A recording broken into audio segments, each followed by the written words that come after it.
वंदनीय जगद्गुरु महाकारुणिक तथागत सिद्धार्थ गौतम बुद्ध आधुनिक बुद्ध डॉक्टर बाबासाहेब आंबेडकर यांच्या विचाराला व त्यागाला पंचांग प्रणाम.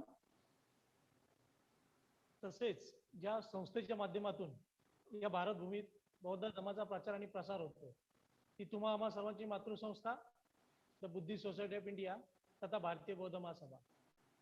या संस्थेच्या तृतीय अध्यक्षा माननीय मीराताई आंबेडकर, कार्याध्यक्ष भीमराव आंबेडकर व संस्थेचे राष्ट्रीय सल्लागार तसेच वंचित बहुजन आघाडीचे नेते आदरणीय बाळासाहेब तथा प्रकाश आंबेडकर यांच्या वायुगतीने चाललेल्या धम्मकार्यास त्रिवार अभिवादन.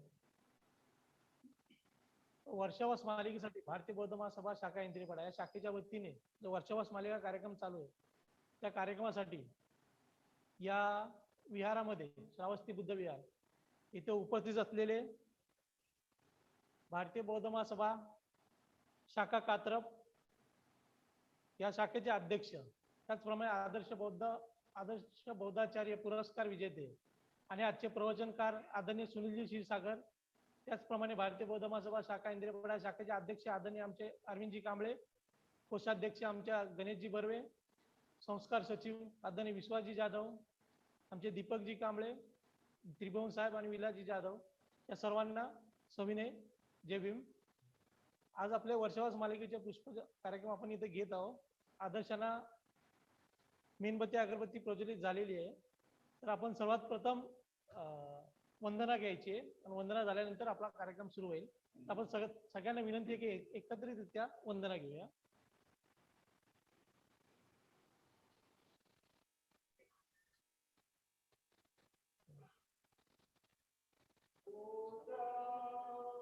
नमामि धम्मं नमामि संघं नमामि.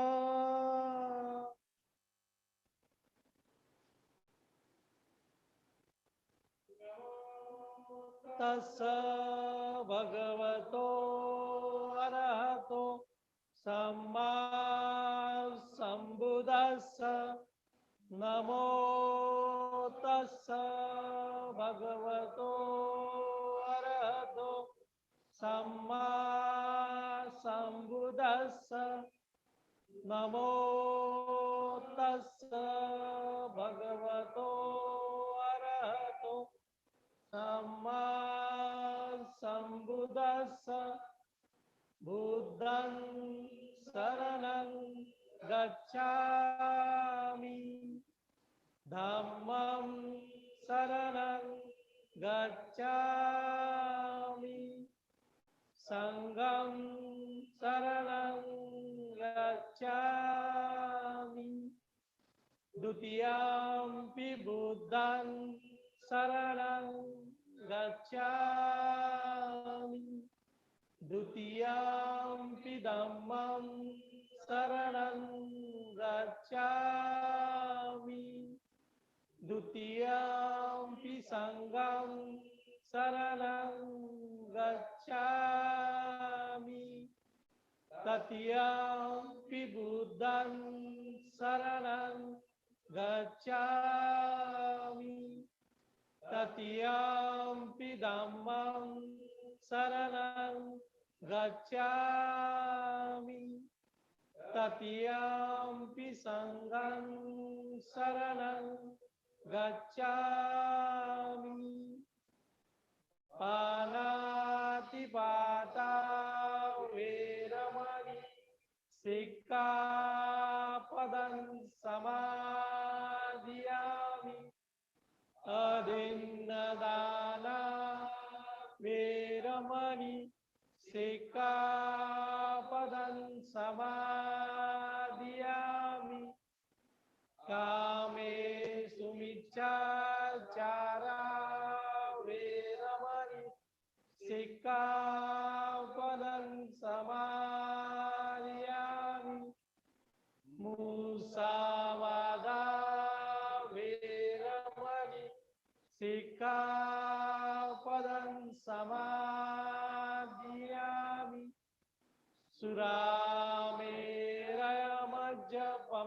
सुरामेरयमज्जपमाददाना वेरमणि सिक्कापदं समादियामि।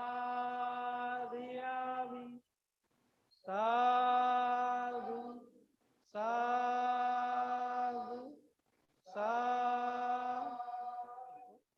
आणि आजचा जो विषय आहे तो आहे डॉक्टर बाबासाहेब आंबेडकर यांचे देशासाठी योगदान, आणि ते विषयाचं प्रवचन देण्यासाठी आज आपल्याकडे उपलब्ध आहे सुनील क्षीरसागर.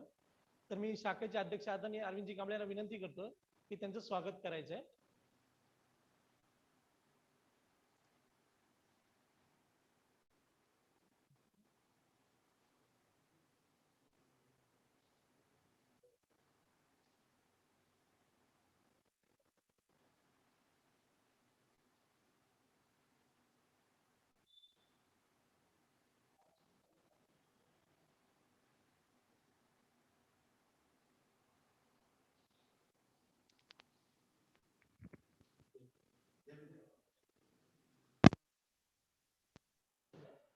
विश्ववंदनीय महाकारुणिक तथागत गौतम बुद्ध भारतीय घटनेचे शिल्पकार बोधिसत्व डॉक्टर बाबासाहेब आंबेडकर यांच्या मंगल विचारांना वंदन.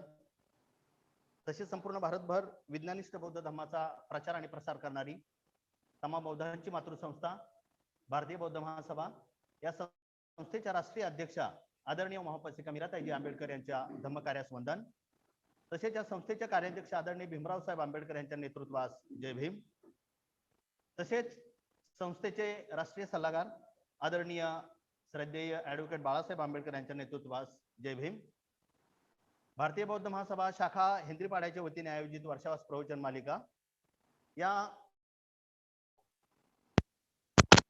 आज 5वं पुष्प गुंफलं जात आहे. प्रवचनाचा विषय आहे डॉक्टर बाबासाहेब आंबेडकरांचं देशासाठी योगदान. यासाठी या ठिकाणी उपस्थित असलेले हेंद्रेपाडा शाखेचे अध्यक्ष आदरणीय अरविंदजी कांबळे, कोषाध्यक्ष आदरणीय बर्वे गुरुजी, कार्यालयीन सचिव आदरणीय नितीनजी घोलप, ज्या संस्कार विभागाच्या मार्फत हा कार्यक्रम राबवला जातो त्या संस्कार विभागाचे प्रमुख आदरणीय विश्वासजी जाधव, त्याचप्रमाणे आजच्या प्रवचनासाठी ऑनलाईन उपस्थित असलेले भारतीय बौद्ध महासभा बदलापूर शहराचे अध्यक्ष आदरणीय भीमरावजी ब्राह्मणे सर, तसेच भारतीय बौद्ध महासभा ठाणे जिल्ह्याच्या सचिव आदरणीय निर्मलाजी कांबळे, तसेच भारतीय बौद्ध महासभा कात्रप शाखेचे सरचिटणीस आदरणीय उत्तमजी कांबळे, त्याचबरोबर सर्व वार्ड शाखांचे पदाधिकारी, उपस्थित धम्म बांधव सर्वांना सविनय जय भीम करतो. आणि आता जो विषय आहे त्याला सुरुवात करत आहे. सर्वात प्रथम 75व्या स्वातंत्र्य दिनाच्या सर्वांना लाख लाख शुभेच्छा. भारत स्वतंत्र होऊन 74 वर्ष पूर्ण झालेली आहेत. आपण 75व्या वर्षामध्ये पदार्पण केलेलं आहे आणि हे जे स्वातंत्र्य आहे ते आपल्याला सहजासहजी मिळालेलं नाही. तर यासाठी प्रयत्न करणारे, देशाला स्वातंत्र्य मिळवण्यासाठी शहीद होणाऱ्या सर्व शहीदांना अभिवादन करतो. परत एकदा सर्वांना लाख लाख शुभेच्छा देतो. त्याचप्रमाणे तथागतांची विचारसरणी, बाबासाहेबांचे विचार अत्यंत सोप्या भाषेमध्ये पूर्ण महाराष्ट्रभर पसरवणारे आणि मनाची व्याख्या अत्यंत साध्या भाषेमध्ये सांगणारे लोकशाहीर वामनदादा कर्डक यांची आज काय आहे, जयंती आहे. त्या जयंतीच्या देखील सर्वांना लाख लाख शुभेच्छा देतो. आणि आता जो विषय आहे त्याला सुरुवात करत आहे. अनेक महामानवाच्या प्रयत्नाने भारताला स्वातंत्र्य मिळालेलं आहे. तसं पाहिलं तर आपल्या देशाची जी संस्कृती आहे ती प्रगल्भ संस्कृती आहे. पण या प्रगल्भ संस्कृतीला विदेशातून आलेल्या आर्यांनी आपल्या स्वार्थापोटी नष्ट करण्याचा प्रयत्न केलेला आहे आणि तो प्रयत्न अजूनही चालू आहे. फक्त त्याचं जे स्वरूप आहे आपल्याला लक्षात येत नाहीये. पण या आर्यांना धडा शिकवण्याचं काम, या आर्यांच्या बंधनातून भारतीय जनतेला मुक्त करण्याचं काम त्या त्या कालखंडामध्ये महापुरुषांनी केलेलं आहे. जसे की तथागतांची विचारसरणी, समतावादी विचारसरणी, बौद्ध धम्म, या धम्माचा अनुकरण करून जनतेला त्यांचे न्याय हक्क देण्यासाठी प्रयत्न करणारे सम्राट अशोक, राजा बिंबिसार, त्यानंतर राजा बृहदत्त, त्यानंतर 17व्या शतकामध्ये समता तत्वाच्या द्वारे भारतीय जनतेला हातामध्ये शस्त्र देऊन स्वराज्याचं रक्षण करून घेणारे कुलवाडी भूषण छत्रपती शिवाजी महाराज, त्यांचे गुरु राष्ट्रसंत तुकाराम, त्याचबरोबर शिवाजी महाराजांना आदर्श मानून, शिवाजी महाराजांना गुरु मानून जो घटक शिक्षणापासून वंचित होता त्यांना त्यांचे न्याय हक्क मिळवून देणारे फुले दाम्पत्य, त्यामध्ये प्रामुख्याने क्रांतीसूर्य ज्योतिराव फुले, माता सावित्रीबाई फुले, आणि महत्वाची गोष्ट म्हणजे या सर्वांच्या कार्याला खऱ्या अर्थाने नियमामध्ये बंदिस्त करून राज्यघटनेच्या माध्यमातून भारतीय बहुजनांचं कल्याण करणारे बोधिसत्व डॉक्टर बाबासाहेब आंबेडकर. आज तोच विषय आहे की डॉक्टर बाबासाहेब आंबेडकरांनी देशासाठी काय योगदान दिलेलं आहे.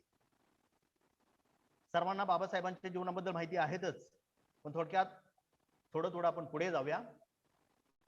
14 एप्रिल 1891 बाबासाहेबांचा जन्म ते 6 डिसेंबर 1956, कारण या दिवशी बाबासाहेबांचं काय झालं, महापरिनिर्वाण.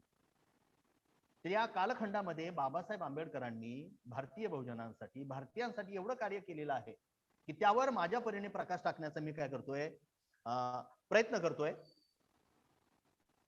हिंदू धर्मा अंतर्गत असलेल्या महार जातीमध्ये बाबासाहेबांचा जन्म झालेला आहे. वडील रामजी बाबा, आई भीमाई. बालपणापासूनच बाल भीमरावावरती रामजी बाबाचे संस्कार होते आणि रामजी बाबा लष्करामध्ये सुभेदार असल्यामुळे शिक्षणाचं महत्व त्यांना पटलं होतं आणि तेच शिक्षण आपल्या कुटुंबियांना, आपल्या मुलांना देण्यासाठी ते प्रयत्नशील.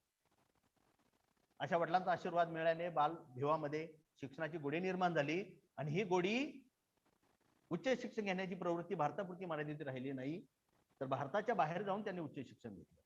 त्यामध्ये प्रामुख्याने BA, MA, MSc, PhD, DLIT, bar at law आदी डिग्र्या त्यांनी संपादन केल्या. यातल्या 2 डिग्र्या फक्त भारतात द्यावी, एक म्हणजे BA आणि दुसरी म्हणजे शेवटची डिग्री डॉक्टर ऑफ लिटरेचर. बाकी सर्व डिग्र्या या विदेशातल्या आहेत, सर्व पदव्या ह्या विदेशातल्या आहेत. आणि या पदव्या, या डिग्र्या घेण्याचा उद्देश एकमेव आहे की हजारो वर्षापासून माझा जो अस्पृश्य बांधव आहे, त्याला सुधारित शब्द बहुजन बांधव आहे, त्यांना त्यांचे न्याय हक्क मिळवून देणे. ही शिक्षण घेण्याची प्रक्रिया विचार करता 1923 ला काय झालेली आहे, संपलेली आहे. पण ती शिक्षण घेण्याची प्रक्रिया संपत असतानाच बाबासाहेबांनी एक नियोजनबद्ध कार्यक्रम आखलेला आहे. भारतीयांसाठी योगदान. बाबासाहेबांना कुठल्याही एका जातीपुरतं आपल्याला मर्यादित ठेवता येणार. त्यांचं कार्य हे विशाल आहे. त्यामुळे हे आंदोलन मी करतोय, जो लढा मी या व्यवस्थेविरोधात देतोय, त्याच्यामध्ये नियोजन असणं गरजेचं आहे. आणि माझं काम जनसामान्यांपर्यंत जर पोहोचवायचं असेल तर आपलं हक्काचं एखादं वर्तमानपत्र असणं गरजेचं आहे. आणि याच उद्देशाने त्यांनी 1920 मध्ये मुकनायक या वर्तमानपत्राची काय केली, निर्मिती केली. मुक्यांचा नायक, ज्यांना बोलता येत नाही, बोलता येतं पण ही व्यवस्था ज्यांना बोलू देत नाही, त्यांचं नेतृत्व करणारं हे वर्तमानपत्र मुकनायक. त्यानंतर मग बहिष्कृत भारत झालं, जनता आलं आणि त्यानंतर प्रबुद्ध भारत आदी वेगवेगळ्या वर्तमानपत्राच्या द्वारे भारतीय बहुजनांना न्याय हक्क मिळवून देण्यासाठी प्रयत्न केले. त्यातला महत्वाची गोष्ट म्हणजे की आम्ही देखील हिंदू धर्मातील आहोत, इतरांच्या सारखं आम्हालाही प्रामाणिकपणे, स्वतंत्रपणे जीवन जगण्याचा अधिकार असावा, सार्वजनिक ठिकाणी जाण्याचा अधिकार असावा, शिक्षण घेण्याचा अधिकार असावा, समता तत्वाच्या द्वारे मंदिरामध्ये प्रवेश करण्याचा अधिकार असावा. यासाठी बाबासाहेबांनी काही आंदोलन सुरू केली. यामध्ये पहिलं आंदोलन कुठलं असेल तर ते म्हणजे चौदार तळे सत्याग्रह, 20 मार्च 1927. हा सत्याग्रह पाण्यासाठी नव्हता. कधी तुम्ही महाडला भेट दिली तर पुतळ्याच्या खाली, चौदार तळ्याच्या मध्ये बाबासाहेबांचा जो पुतळा उभा केलेला आहे त्याच्या खाली लिहिलेला आहे, हा सत्याग्रह पाण्यासाठी नाहीये तर काय आहे, मानवी हक्कासाठी आहे. हे लक्षात घ्या. पूर्ण भारतातून हजारो लोक त्या ठिकाणी उपस्थित झाले. सर्वांच्या साक्षीने नियोजनबद्ध रीतीने बाबासाहेब आंबेडकरांनी त्या तळ्याला भेट दिली, त्या तळ्याच्या पाण्याला स्पर्श केला. हे प्रतिकात्मक आहे, हे लक्षात घ्या तुम्ही. थोडक्यात आम्ही स्पर्श केलेला आहे, हे तळ आमच्यासाठी खुलं झालेलं आहे. आणि हे करण्या अगोदर बाबासाहेबांचा विशाल दृष्टिकोन होता. ज्या लोकांच्या हाती हिंदू धर्माची सूत्र आहेत, राज्य करत असताना ते चुका करतायत, त्यांना त्यांची चूक समजवण्याचा आम्ही काय करू, संधी देऊया. तुम्ही चुकताय, तुम्हाला तुमच्या चुकीची आम्ही जाणीव करून देतोय, कदाचित बदल झाला तर चांगली गोष्ट आहे. हा बाबासाहेबांचा पहिला प्रयत्न. पण शेवटी झालं उलट. त्यांच्यामध्ये बदल होण्याऐवजी जमलेल्या जमावावर त्या ठिकाणी लाठीचार्ज करण्यात आला. पण पहिल्यापासून बाबासाहेब हे शांततेचे पुरस्कर्ते होते. बाबासाहेबांनी आदेश दिला असता तर बरंच काही झालं असतं. पण उपस्थित समता सैनिक दलाला स्पष्ट सांगितलं की याचा प्रतिकार तुम्ही करू नका, आहे त्या अवस्थेमध्ये तुम्ही काय करा, गावी निघून जा. आणि सर्व सैनिकांनी ते ऐकलं. पण दुसऱ्या दिवशी आणखी घृणास्पद गोष्ट घडली.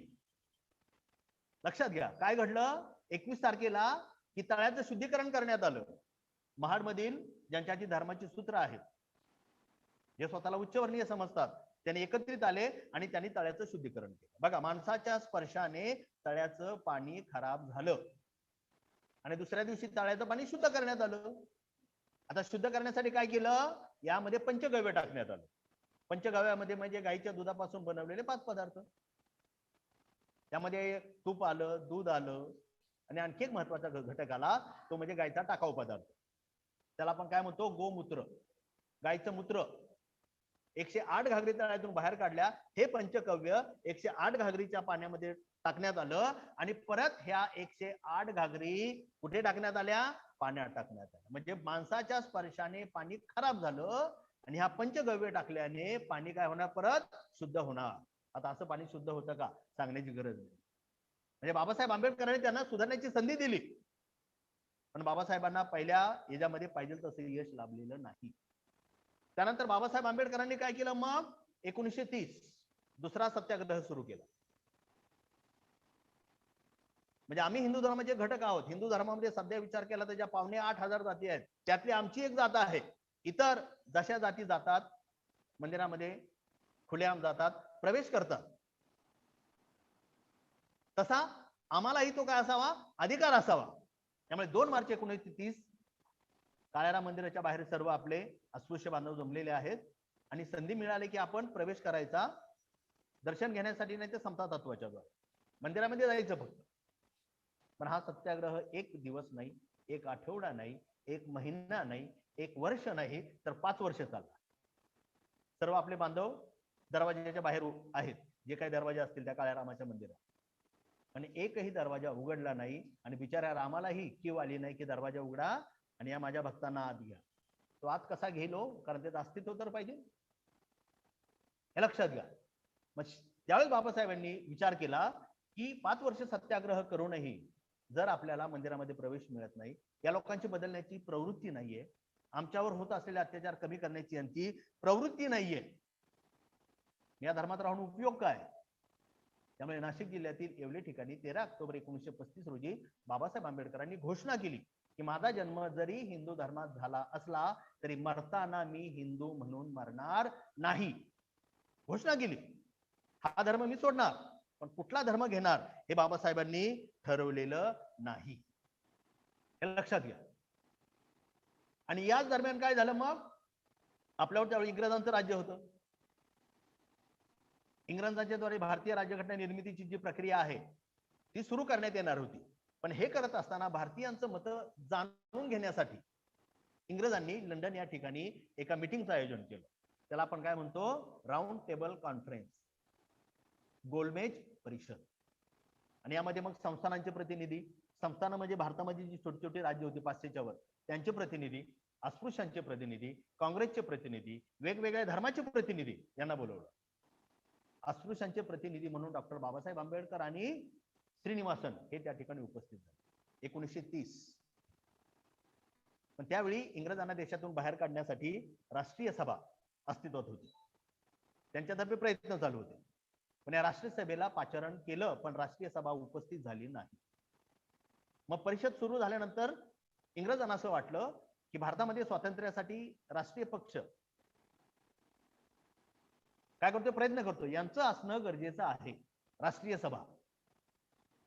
त्यामुळे आयर्विन यांना भारतात पाठवलं, राष्ट्रीय सभेच्या नेत्यांची चर्चा केली आणि चर्चा केल्यानंतर मग दुसऱ्या गोलमेज परिषदेला राष्ट्रीय सभेचे प्रतिनिधी म्हणून मोहनदास करमचंद गांधी, मिस्टर गांधी उपस्थित झाले. पहिल्या गोलमेज परिषदेमध्ये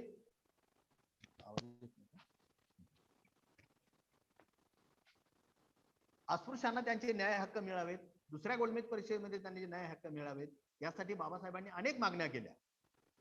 दुसऱ्या गोलमेज परिषदेला गांधीजी त्या ठिकाणी उपस्थित झाले, पण उपस्थित झाल्यानंतर बाबासाहेबांनी एवढे आपले मुद्दे पटवून दिले होते आणि इंग्रजांना ते खरे वाटले होते.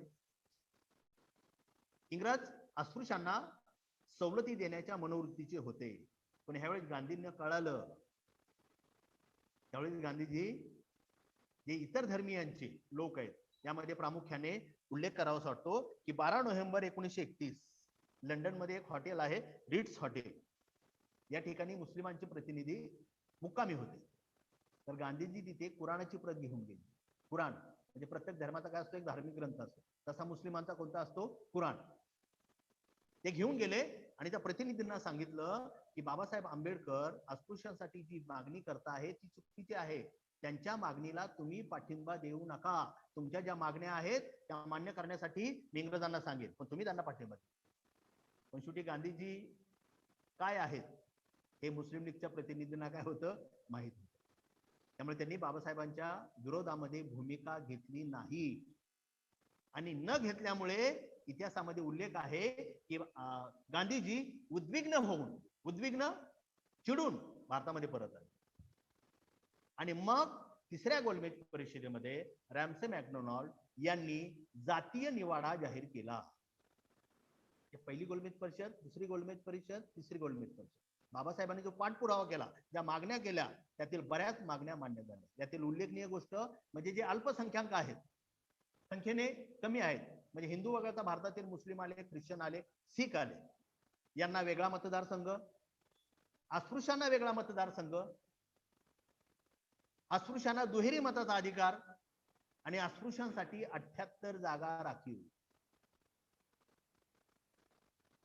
ही जातीय निवाड्यांनी काय केलं, अस्पृश्यांना काय मागण्या मान्य केल्या. 78 प्रतिनिधी फक्त आपलेच लोक निवडणार, 100% ते आपलेच असणार. अनेक प्रयत्नानंतर बाबासाहेबांनी हे प्राप्त केलं आणि हे नंतर बाबासाहेब ज्यावेळेस भारतात आले त्यावेळेस गांधीजींना अटक करून इंग्रजांनी एरोडा जेलमध्ये ठेवलं.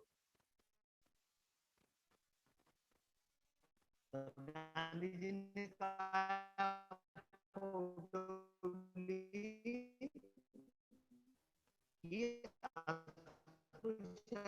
या मागण्या मान्य होणे म्हणजे हिंदू धर्मामध्ये काय होणे पडत आहे. मग त्यांनी त्यांच्या मागण्या मिळू देणार नाही. उपोषण चालू आहे, लक्षात घ्या. बाबासाहेब माघार घ्यायला तयार नाहीत. आणि बाबासाहेब असे होते की कुठलीही गोष्ट विचारपूर्वक करत होते. एवढ्या प्रयत्नानंतर हे मला मिळालेलं आहे, मी माघार का घेऊ. पण शेवटी राष्ट्रीय सेवेकडून काय केला, बाबासाहेबांवर दबाव आणला. बाबासाहेबांच्या घरावरती मोर्चे, घोषणा देण्यात आल्या. एवढंच नाही तर काही चिडलेल्या गुजराती तरुणांनी स्वतःच्या रक्ताने लिहिलेली पत्र बाबासाहेबांना पाठवली. बाबासाहेबांनी विचार केला, मी माझी भूमिका आहे तशी ठेवली, उपोषण चालू, मी माघार घेत नाही, उपोषण चालू, मी माघार घेत नाही. एक दिवस असा येईल की सांगण्याची गरज नाही. उपोषण चालू म्हणजे काही न खाल्ल्यामुळे काही दिवसांनी काय होईल सांगण्याची गरज नाही. पण जबाबदार कोणाला धरलं जाईल, मला धरलं जाईल, हे लक्षात घ्या. आणि मला म्हणजे हे कोणत्या जातीचे, अमुक अमुक जाती. आणि पूर्ण भारतभर अस्पृश्यांवरती अत्याचार होतील, अन्याय होतील, हल्ले होतील. त्यामुळे तत्कालीन परिस्थितीचा विचार करून बाबासाहेब आंबेडकर तडजोडीला तयार झाले. आणि मग गांधी आणि आंबेडकरांमध्ये म्हणजे जी तडजोड झाली 24 सप्टेंबर 1932, ते म्हणजे पुणे करार. हे लक्षात आहे. काहीच मिळालं नव्हतं, पण पुणे कराराने मिळालं. काय मिळालं तर महत्वाची गोष्ट म्हणजे या ठिकाणी आपल्याला काय, स्वतंत्र मतदारसंघाच्या ऐवजी विभक्त मतदारसंघ म्हणजे काय, एकत्रित मतदार मिळाला, संयुक्त मतदारसंघ मिळाला. त्याच्यामध्ये 148 जागा मिळाल्या. संयुक्त मतदारसंघ म्हणजे काय, उदाहरणार्थ बाजूचा अंबरनाथ मतदारसंघ आहे, तो एससी साठी काय आहे, राखीव आहे. अनुसूचित जातीसाठी म्हणजे तिथे निवडणूक फक्त कोण लढू शकतं, अनुसूचित जातीची माणसंच लढू शकतात. हे लक्षात घ्या. म्हणजे चर्मकार असतील, मातंग असतील, आम्ही बौद्ध असू, खाटीक असेल, कॅटेगरीमध्ये मोडणारी लोकच फक्त तिथे निवडणूक लढवतात, पण वोटिंग कोण करतं? सगळं करतं. अगोदर ज्या 78 जागा मिळाल्या होत्या ते 78 उमेदवार फक्त आपलेच लोक निवडणार होते, आपले प्रतिनिधी आपणच निवडणार होतो. पण 148 मिळाले, पण काय झालं? आपले प्रतिनिधी उभे राहणार पण निवडून ते देणार, त्यामुळे त्यांना मानणारी लोकच निवडून येणार, हे लक्षात घ्या. पण शेवटी तत्कालीन परिस्थितीचा विचार करता बाबासाहेब आंबेडकर तडजोडीला तयार झाले आणि हा काय झाला? पुणे करार. म्हणजे 3 गोलमेज परिषदामध्ये पाठपुरावा केल्यानंतर वेगळ्या स्वरूपात अस्पृश्यांना बरंच काही मिळेल, हे लक्षात घ्या. त्यानंतर पुढे 25 डिसेंबर 1927 एक गोष्ट राहून गेली, ती म्हणजे भारतीय जनतेचा विचार केला, भारतीय कॅल्क्युलेशन केलं. मला वाटतं 2011चं जी जनगणना आहे त्यामध्ये असं म्हणजे उत्तर आलेलं आहे की 1000 पुरुषामागे जवळजवळ 800 काहीतरी 83 स्त्रिया आहेत. 1000 पुरुष आणि 800 म्हणजे थोडक्यात निम्म्या स्त्रिया आहेत. पण या भारतीय स्त्रीला या समाज व्यवस्थेने बंधनामध्ये ठेवलं आणि बंधनामध्ये ठेवत असताना आदर्श कोणाला मांडलं होतं? कोणते नियम फॉलो केले जात होते? तर मनुस्मृतीचे. मग त्यामध्ये मग भारतीय स्त्रीचा जन्म पुरुषांना खराब करण्यासाठी झालेला आहे. सुरुवातीला ब्रह्मजन्माला आला, काही श्लोकांचे अर्थ आहेत वेद, त्यामध्ये मग मुखातून कोण जन्माला आलं, दंडातून कोण जन्माला आलं, मांडीतून कोण जन्माला आलं, हे लक्षात घ्या तुम्ही. पुरुषाने एकांतामध्ये स्त्रीच्या सहवासात राहू नये, अशा बऱ्याच गोष्टी स्त्रियांना दुय्यम स्थान देणाऱ्या. तर पुस्तकावर प्रेम करणाऱ्या व्यक्तीने 25 डिसेंबर 1927 रोजी महाड मुक्कामी या मनुस्मृती पुस्तकाचं काय केलं? दहन केलं. पण करत असताना स्वतः न करता जे उच्चवर्णीय आहेत, जे अस्पृश्य नाही आहेत, यांच्याद्वारे ते केलं. म्हणजे तिथे देखील समता तत्व, म्हणजे त्यांना देखील त्यांनी पटवून दिलं की हिंदू धर्माअंतर्गत स्त्रियांना बंधनामध्ये ठेवलं जातंय. काही लोकांना ते पटलं आणि मग ते यामध्ये सामील झाले. सहस्रबुद्धे असतील, चित्रे असतील, आणि अशा प्रकारे मनुस्मृती नावाचं पुस्तक त्यांनी काय केलं? दहन केलं. म्हणजे पुस्तकावर प्रेम करणाऱ्या व्यक्तीने पुस्तक जाळलं, पुस्तकाचं दहन केलं. त्यानंतर मग घोषणा तर केलेली आहे. घोषणा काय केलेली आहे की माझा जन्म हिंदू धर्मात झाला असला तरी मरताना मी हिंदू म्हणून मरणार नाही. आणि मग हे विचार पटवून देण्यासाठी त्यांनी 13 जून 1936 रोजी दामोदर हॉल मुंबई या ठिकाणी देवदासी, मुरळी, जोगतिनी यांची परिषद घेतली आणि परिषद घेऊन त्यांचा धर्मांतराला काय केला? पाठिंबा मिळवला. कारण धर्मांतर करणं ही काळाची गरज होती. ज्या धर्मामध्ये राहून आपल्याला मान सन्मान मिळत नसेल तर त्या धर्मांमध्ये राहून उपयोग काय?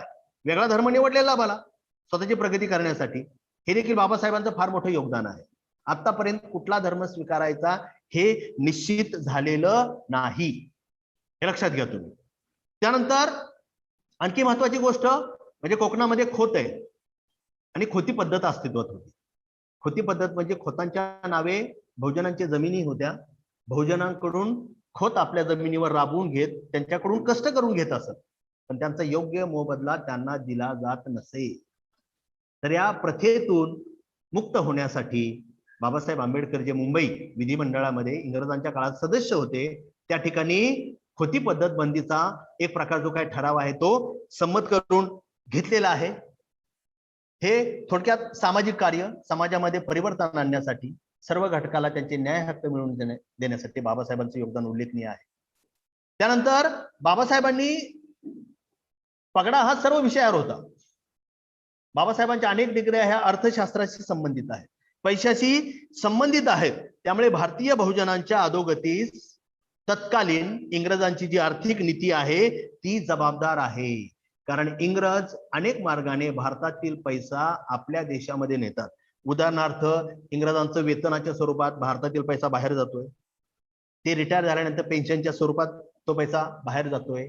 इंग्रज व्यापार करतात आणि व्यापाराच्या स्वरूपात पैसा काय करतोय? बाहेर जातोय. त्यामुळे भारताची अधोगती होते. त्याचबरोबर ईस्ट इंडिया कंपनीचे प्रशासन आणि आर्थिक व्यवस्थापन या नावाचा प्रबंध साठी त्यांनी 15 मे 1915 रोजी सादर केला. त्यानंतर आणि हा सादर करत असताना इंग्रजांची कार्य करण्याची आर्थिक नीती 1792 ते 1858 इंग्रजांच्या कार्यपद्धतीचा त्याने आढावा घेतला आणि अभ्यासपूर्ण हा जो प्रबंध आहे तो सादर केला. दुसरा प्रबंध त्याने 1917 मध्ये सादर केला. त्यानंतर सर्वांना माहितीच आहे की रुपयाचा प्रश्न, प्रॉब्लेम ऑफ रुपी, हा जो प्रबंध आहे, हे जे पुस्तक आहे बाबासाहेब आंबेडकरांनी DSc पदवीसाठी सादर केलं. London school of economics and political science या संस्थेमध्ये 1923 मध्ये सादर केलं. आणि या पुस्तकामध्ये त्याने ब्रिटिशांच्या आर्थिक धोरणावर टीका केली. ईस्ट इंडिया कंपनीकडून भारतीयांची पिळवणूक होते. भारतीयाचा रुपया किंवा भारतीय रुपया स्थिर झाल्याशिवाय भारतातील महागाई कमी होणार नाही, गरिबांची पिळवणूक थांबणार नाही. त्यासाठी बाबासाहेबांनी काय सुचवलं की चलन निर्मिती, पैसे निर्माण करणाऱ्या ज्या भारतातील संस्था आहेत, उदाहरणार्थ रिझर्व्ह बँकेसारख्या, त्या संस्थेच्या चलन निर्मिती क्षमतेवर परिणामकारक अंकुश ठेवणे गरजेचे आहे, बंधन ठेवणं गरजेचं आहे. आणि असं केलं नाही तर भाववाढ होऊन भारतामध्ये आर्थिक संकट निर्माण होईल. त्यानंतर भारतीय रुपयाची जडणघडण कशी असावी, कागदी चलनाचा वापर असावा की कुठल्या मुद्रेचा वापर करण्यात यावा. आणि या ठिकाणी महत्वाची गोष्ट म्हणजे भारतीय चलन पद्धतीमध्ये सुधार करण्यासाठी इंग्रजांच्या द्वारे एका मंडळाची स्थापना करण्यात आली. हिल्टन यंग यांच्या अध्यक्षतेखाली royal commission of Indian currency and finance, याच्या जवळजवळ 50 बैठका झाल्या. 50 बैठक्यामध्ये जवळजवळ 46 अर्थतज्ञांनी आपलं मत व्यक्त केलं. यापैकी बाबासाहेब आंबेडकर एक होते. आणि बाबासाहेबांनी आपलं मत व्यक्त करताना सांगितलं की रुपयाची किंमत 1/4 असावी की 1/6 असावी. दुसऱ्या लेखात सुचवले की रुपयाची निर्मिती 1 शिलिंग 6 पेन्स म्हणजे 1/6 अशी असावी. आणि ज्या 46 जणांनी आपली मतं व्यक्त केली भारतीय चलन व्यवस्थेवर, त्या सर्वांनी जो आधार घेतला होता तो म्हणजे बाबासाहेब आंबेडकरांद्वारा निर्मित जे पुस्तक आहे द प्रॉब्लेम ऑफ रुपी, रुपयाची समस्या. आणि या पुस्तकाला अनुसरूनच, या पुस्तकाला आधारभूत मानूनच 1 एप्रिल 1935 रोजी रिझर्व्ह बँक ऑफ इंडियाची स्थापना करण्यात आली. म्हणजे हे देखील बाबासाहेबांचं आपल्या देशासाठी काय आहे, महत्वपूर्ण योगदान आहे. त्यानंतर बाबासाहेब आंबेडकर 1942 ते 46 इंग्रजांच्या मंत्रिमंडळामध्ये मंत्री पद त्याने भूषवलेली आहे. आणि हे भूषवत असताना श्रम, ऊर्जा, जल, कालवे, बंधारे, खाणकाम, प्रशिक्षण देणे, तांत्रिक शिक्षण, वेगवेगळे विभाग त्यांनी सांभाळलेले आहे. आणि एवढं करत असताना कामगारांबद्दल निर्णय घेत असताना त्यावेळी ज्या खाणी होत्या, खाणीमध्ये जे काम केलं जायचं, तर अशा काही खाणींना बाबासाहेब आंबेडकरांनी भेटी दिलेल्या आहेत. स्वतः ते हेल्मेट परिधान करून त्या कामगारांबरोबर 40-40, 400-400 फूट ते खाणीमध्ये गेलेले आहेत. त्यांच्या समस्या जाणून घेतलेल्या आहेत. आणि समस्या जाणून घेतल्यानंतर त्याच्यावरती त्यांना सवलती मिळण्यासाठी काही मागण्या केलेल्या आहेत. यामध्ये प्रामुख्याने धोकादायक खाणकाम बंदी 1945 ला मागणी केली. कामगारांसाठी आरोग्य विमा असावा, मंजूर करून घेतला 1945. कामगारांसाठी स्वतःची घरं असावी, गृहनिर्माण संस्था असाव्यात 1945. कामगारांना केलेल्या कामाचा योग्य मोबदला मिळावा यासाठी तो कायदा 1944 मध्ये मंजूर केला. आता सरकारी कर्मचाऱ्यांना दर 6 महिन्याने काय मिळतो, महागाई भत्ता मिळतो बघा. तर तो महागाई भत्ता देखील ठराविक कालावधीनंतर मिळावा 1943 मध्ये मागणी केली. ज्या स्त्री कामगार आहेत, कारखान्यामध्ये काम करतात, पण काम करतात आणि जी छोटी मुलं आहेत घरी सोडून येऊ शकत नाही, त्यामुळे त्या कारखान्यामध्ये पाळणाघराची निर्मिती करण्यात यावी. अशा प्रकारे कामगारांसाठी महत्वाचे प्रश्न त्यांनी तडीस लावलेले आहेत. त्याचबरोबर कामगारांचा विचार करण्यासाठी 15 ऑगस्ट 1936 रोजी डॉक्टर बाबासाहेब आंबेडकरांनी एका पक्षाची स्थापना केली, तो म्हणजे स्वतंत्र मजूर पक्ष. आणि या पक्षाचं ध्येय धोरण काय असेल, टाइम्स ऑफ इंडियामध्ये 15 ऑगस्ट 1936च्या टाइम्स ऑफ इंडियामध्ये बाबासाहेब आंबेडकरांनी या पक्षाची धोरणं काय असतील ही सांगितलेली आहे. त्यामध्ये काय आहे की शेतीच्या प्रगतीसाठी, भारतातील शेतीच्या प्रगतीसाठी लँड मॉर्गेज बँका म्हणजे आपल्या जमिनी गहाण ठेवून त्याच्यावर कर्ज देणाऱ्या बँका निर्माण करण्यात याव्यात. सहकारी पतपेढ्या निर्माण करण्यात याव्यात. खरेदी विक्री मंडळे स्थापन करण्यात यावीत. भारतातील शेतकऱ्यांना जमीन कमी असल्यामुळे त्यांना भांडवल गुंतवायला वाव मिळत नाही, त्यामुळे कारखानदारी वाढवावी. प्रत्येक कामगाराला किंवा व्यक्तीला जो व्यवसाय तो करतोय त्या व्यवसायाचं प्रशिक्षण देण्याची व्यवस्था करावी. लोक कल्याणासाठी उद्योगधंदे मालकी व व्यवस्थापन सरकारने आपल्याकडे घ्यावे. भारतीय शेतकरी भारतीय कामगार त्यांचं राहणीमान सुधारण्यासाठी कामगारांचं शेतकऱ्यांचं वेतन वाढवावं. नोकरी किंवा नोकरीमध्ये काढून टाकणे, पगार वाढ करणे यावर सरकारचं नियंत्रण असावं आणि गरिबांना कायदे करून कर्जमुक्त करण्यात यावं. अशा प्रकारे कामगारांसाठी जे प्रश्न आहेत ते बाबासाहेब आंबेडकरांनी मंजूर करून घेतले, त्या सवलती मंजूर करून घेतल्या. म्हणजे सामाजिक कार्याबरोबरच कामगारांकडे बघण्याचा दृष्टिकोन बाबासाहेबांचा आपल्याला कळतो आणि त्याचाच फायदा आज सगळे कामगार घेतात. कामगार हे फक्त महार नाहीयेत, कामगार हे फक्त बौद्ध नाहीयेत, कामगार हे सर्व भारतीय आहेत. पण त्या केलेल्या तरतुदींचा फायदा सगळे कामगारांना. यानंतर बाबासाहेबांची आणखी दृष्टी पाणी प्रश्नावर होती. भारताचा उत्तर भाग जो आहे त्या ठिकाणी पाऊस भरपूर पडतो, आजही भरपूर पडतोय. त्यामुळे हा प्रश्न देखील बाबासाहेबांनी विचार केला आणि अनेक प्रश्न त्याला अंतिम स्वरूप देण्याचा प्रयत्न केलेला आहे. यामध्ये प्रामुख्याने पाण्याचा प्रश्न हा प्रांतिक असू नये, हा राष्ट्रीय प्रश्न आहे. केंद्र सरकारने तो प्रश्न सोडवावा. जलसंपत्ती संवर्धन योजना म्हणजे दामोदर योजना 3 जानेवारी 1945 ला सादर केली. मध्यवर्ती कायदे मंडळ म्हणजे देशाचं कायदे मंडळ आणि राज्याचं कायदे मंडळ यामध्ये कामगारांसाठी काही तरतुदी असाव्यात आणि बाबासाहेबांच्या प्रयत्नाने दामोदर योजनाला अंतिम स्वरूप, दामोदर जो प्रकल्प आहे, हे धरण आहे, ते बांधण्याचं काम, त्याला अंतिम स्वरूप देण्याचं काम बाबासाहेबांनी केलं. आणि करत असताना अभ्यास पूर्ण, कारण या दामोदर नदीमुळे त्या भागामध्ये वर्षातून बऱ्याच वेळा पूर येत असत. त्यामुळे पाण्याचं नियोजन केलं तर हे पुरापासून त्या जनतेला आपल्याला वाचवता येईल. पण हे नियोजन करत असताना बऱ्याच जणांनी सुचवलं की रशियातील काही इंजिनियरचा आपण सल्ला घेऊया. पण बाबासाहेब म्हणले रशियाची परिस्थिती आणि भारताची परिस्थिती वेगळी आहे. अमेरिका आणि भारताची परिस्थिती सेम आहे. त्यामुळे अमेरिकेतील तंत्रज्ञानांना जर इथे बोलवलं आणि यासाठी अमेरिकेमध्ये जी टेनिस नदी आहे त्या टेनिस नदीवर एक प्रकल्प बांधलेला आहे. त्या टेनिस नदीच्या येणाऱ्या पुरापासून त्या लोकांचं काय झालेलं आहे, रक्षण झालेलं आहे. तर ह्या टेनिस नदीवर जो प्रकल्प बांधलेला आहे त्याच्याशी संदर्भात जे ग्रंथ आहेत ते ग्रंथ मागवले आणि तो प्रकल्प ज्यांनी पूर्ण केला त्या व्यक्तीचं नाव आहे दूर दुईन. यांच्यावर तो प्रकल्प पूर्ण करण्याची काय केली, जबाबदारी दिलेली आहे. त्यामुळे नद्यांचा जो प्रश्न आहे सामंजस्याने सोडवावा दोन राज्यांनी, फार महत्वाचं आहे. आपल्या देखील महाराष्ट्रामध्ये कृष्णा नदीला वगैरे पूर जास्त आला, कोयनेला पूर जास्त आला की ते पाणी कर्नाटकात जातं बघा.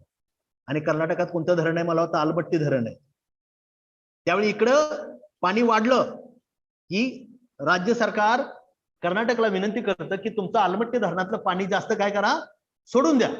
त्यामुळे ते धरण काय होईल, पाणी कमी होईल आणि मग महाराष्ट्रातलं जास्त पाणी त्या धरणामध्ये सामावं. पण हा प्रश्न दोन राज्यांनी कसा सोडवायचा आहे, एकत्रित बसून सोडवायचा आहे. तर हे विचार बाबासाहेबांनी त्यावेळेस मांडले. म्हणजे सामाजिक कार्य आहे, योगदान आहे, त्याचबरोबर आर्थिक योगदान आहे, त्याचबरोबर पाण्याच्या संदर्भात देखील. बाबासाहेब आंबेडकर पहिल्यापासून लोकशाहीचे पुरस्कर्ते होते. बाबासाहेबांचा चीनला विरोध होता, कारण चीनने वाईट प्रवृत्तीने तिबेटवर काय मिळवला होता, ताबा मिळवला होता. त्याचबरोबर नवीन उदयाला आलेली जी साम्यवादी विचारसरणी होती, मला वाटतं दुसऱ्या महायुद्धानंतर जगामध्ये 2 विचारसरण्या उदयाला आल्या. एक म्हणजे रशियाच्या नेतृत्वाखाली साम्यवादी विचारसरणी आणि अमेरिकेच्या नेतृत्वाखाली लोकशाही किंवा भांडवलशाही. तर बाबासाहेब आंबेडकरांनी साम्यवादाचा विरोध केला. थोडक्यात रशियाशी मैत्री नको असं सांगितलं. आणि त्याचबरोबर नेहरूने काय धोरण स्वीकारलं होतं दुसऱ्या महायुद्धानंतर, आपल्याला अमेरिकेकडे जायचं नाहीये आणि रशियाकडे जायचं नाही, आपल्याला काय करायचं, अलिप्त राहायचं, अलिप्ततावाद. तर त्या नेहरूंच्या अलिप्ततावादाला बाबासाहेबांनी काय केला, विरोध केलेला आहे आणि लोकशाहीचा बाबासाहेबांनी काय केलेला आहे, स्वीकार केलेला आहे. हे बाबासाहेबांचं उल्लेखनीय योगदान आहे. त्यानंतर धार्मिक कार्य, आता धार्मिक कार्य म्हणजे फक्त बौद्धांशी संबंधित नाहीये. हिंदू धर्मामध्ये ज्या अस्पृश्य बांधव आहेत त्यांच्यावर अन्याय होतात, अत्याचार होतात, त्यांच्या मुक्तीसाठी त्यांना वेगळा पर्याय देणं गरजेचं आहे. 13 ऑक्टोबर 1935 घोषणा केली, माझा जन्म जरी हिंदू धर्मात झाला असला तरी मरताना मी हिंदू म्हणून मरणार नाही. आणि हे करत असताना त्यांनी वेगवेगळे मार्ग निवडलेले. 1936 मध्ये मुंबई या ठिकाणी महार लोकांची परिषद घेतली. त्यांना समजावून सांगितलं, कारण अजूनही लोक धर्म सोडायला तयार होत नाहीत. आम्ही एवढे वर्ष झालं बौद्ध होऊन देखील आमचे काही लोक आहेत की हिंदू धर्मीयांच्या चालीरीतीप्रमाणेच वागतात एवढे झाल्यानंतरही. त्यामुळे मी हिंदू धर्म सोडायचा विचार केलाय, लोकांना पटणार नाही. त्यामुळे जी 4 दिवस जी परिषद चालली, मेचे शेवटचे म्हणजे 30-31 मे आणि 1-2 जून 1936, त्या महार परिषदेमध्ये त्यांनी मी हा निर्णय का घेतला समजावून सांगितलं.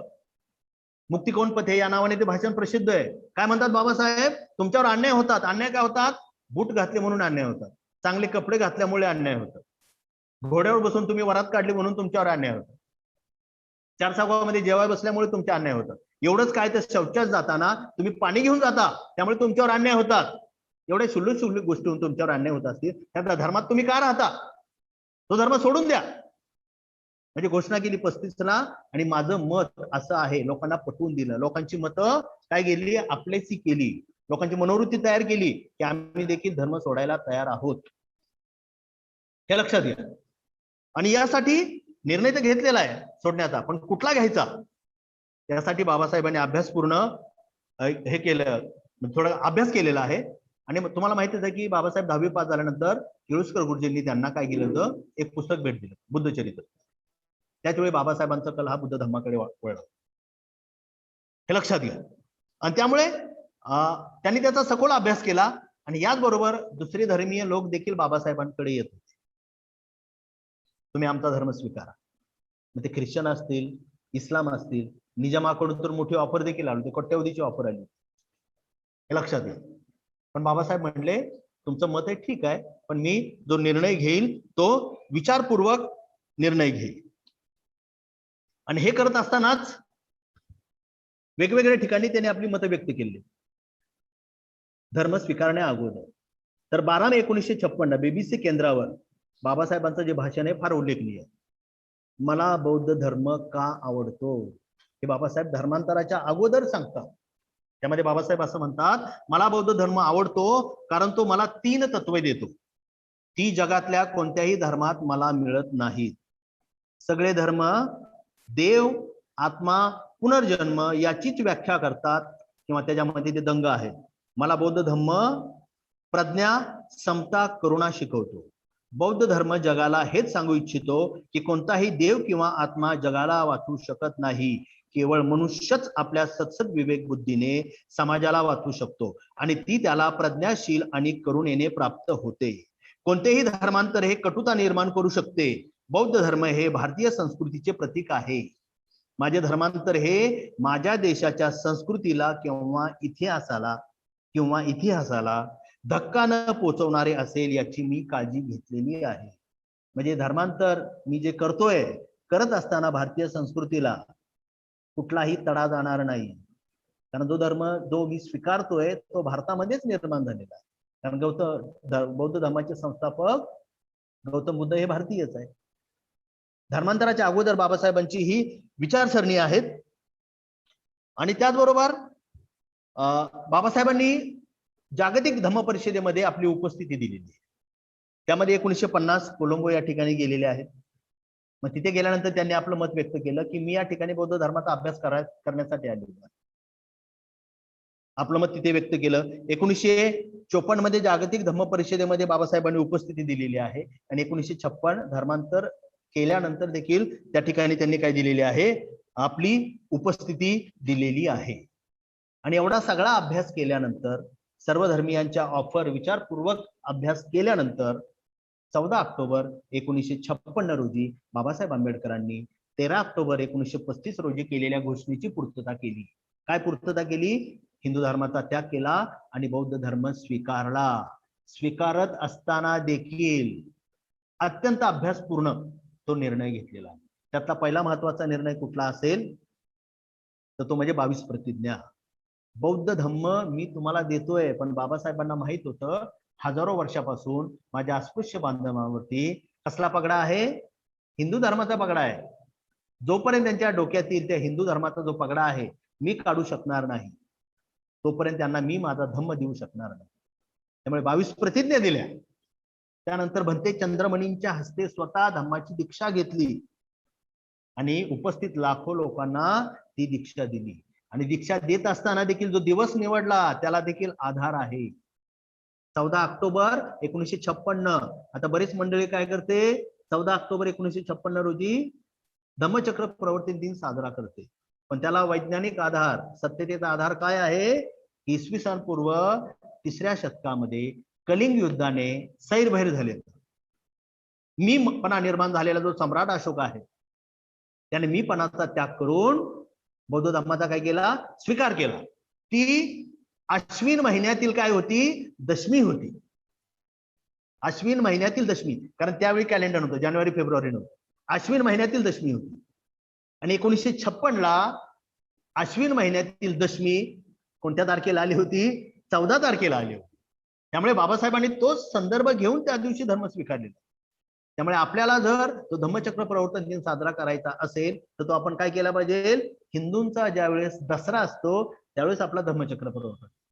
बुद्ध पौर्णिमा आपण तारखेनुसार साजरी करतो का? बुद्ध पौर्णिमा कधी साजरी करतो? वैशाख पौर्णिमा, हे लक्षात घ्या. तसंच हे काय आहे? हा आधार सम्राट अशोकाचा संदर्भ असल्यामुळे बाबासाहेब आंबेडकरांनी हिंदू धर्माचा त्याग केला आणि बौद्ध धर्माचा स्वीकार केला. देशासाठी दिलेलं फार मोठं योगदान आहे. या एका निर्णयामुळे आमची प्रगती झालेली आहे. आम्ही अंधश्रद्धायुक्त गोष्टी त्यागलेल्या आहेत, देवी देवतांचा आम्ही त्याग केलेला आहे, आणि हे केल्याने आमचं काहीच खराब होत नाही, काही नुकसान होत नाहीये. पण हे बऱ्याच जणांना पटत नाहीये, हे लक्षात घ्या तुम्ही. 1956 तो निर्णय घेतला. त्यानंतर सर्वांना कल्पनाच आहे की बाबासाहेब आंबेडकरांचं आणखी एक महत्वाचं योगदान असेल तर ते म्हणजे भारतीय राज्यघटनेची निर्मिती. थोडक्यात पुढे जाऊया आपण, विषय मोठा आहे. इंग्रज पहिल्यापासून शेवटच्या म्हणजे 1940 नंतर भारतीयांनी जो लढा आहे तो प्रखर केलेला आहे. त्याच वेळी इंग्लंडमध्ये काय झालंय? सत्तांतर झालेलं आहे आणि ॲटली यांचं मजूर पक्षाचं सरकार सत्तेवर आलेलं आहे.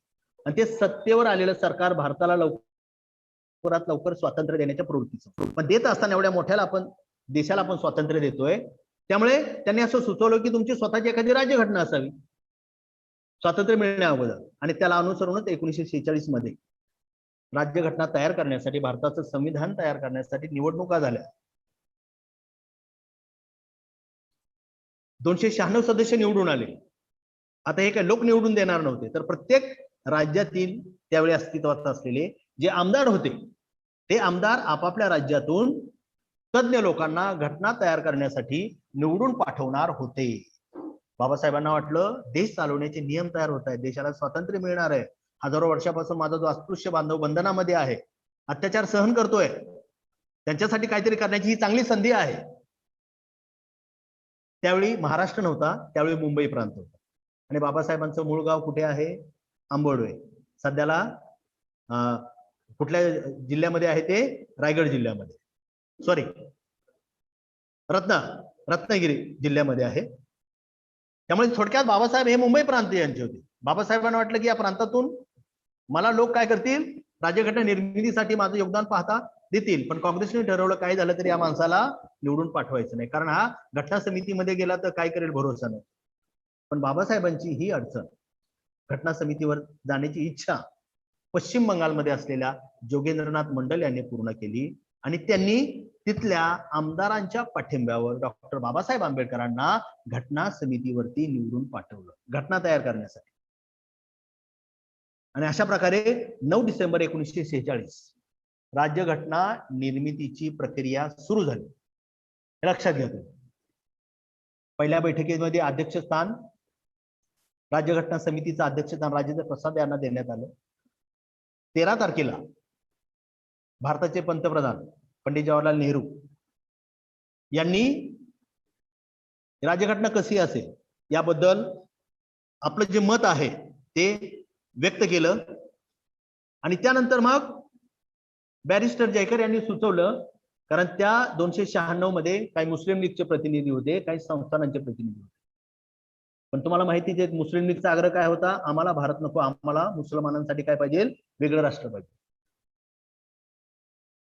त्यांना वाटलं इथे आपलं विचार होणार नाही, त्यामुळे ते अनुपस्थित राहिले आणि संस्थानांचे प्रतिनिधी भारतात सामील होण्यास तयार नव्हते. कारण देश स्वतंत्र झाला की आपलं जे राज्य आहे ते सोडून देऊन आपल्याला भारतामध्ये सामील व्हावं लागेल. हे 2 प्रतिनिधी अनुपस्थित होते. त्यामुळे जयकर यांनी सांगितलं की या दोघांचं असणं गरजेचं आहे. त्यामुळे त्या सभेमध्ये थोडी खडाजंगी झाली, वाद निर्माण झाला आणि सभेचं कामकाज स्थगित झालं. आणि स्थगित झाल्यानंतर 17 डिसेंबर 1946 ला सभेचं कामकाज सुरू झालं. आणि सुरू झाल्यानंतर बाबासाहेब आंबेडकरांना अचानक पाचारण करण्यात आलं, या आणि तुमचं मत व्यक्त करा. उद्देश एकच आहे की या माणसाला जर अचानक बोलवलं तर याला कुठलीही तयारी नसेल, याला आपले मुद्दे क्लिअर मांडता येणार नाही. पण उच्च विभूषित बाबासाहेब होते. कधी? कारण प्रत्यक्ष कार्य करणे आणि फक्त लिखापडी करणे यात फार फरक असतो. बाबासाहेबांचं प्रत्यक्ष कार्य होतं, सखोल अभ्यास केलेला होता. त्यामुळे बाबासाहेब उभे राहिले, सर्वात अगोदर अध्यक्षांचे आभार व्यक्त केले आणि मला बोलण्याची जी संधी दिली त्याबद्दल मी आभार व्यक्त करतो आणि बोलायला सुरुवात केली.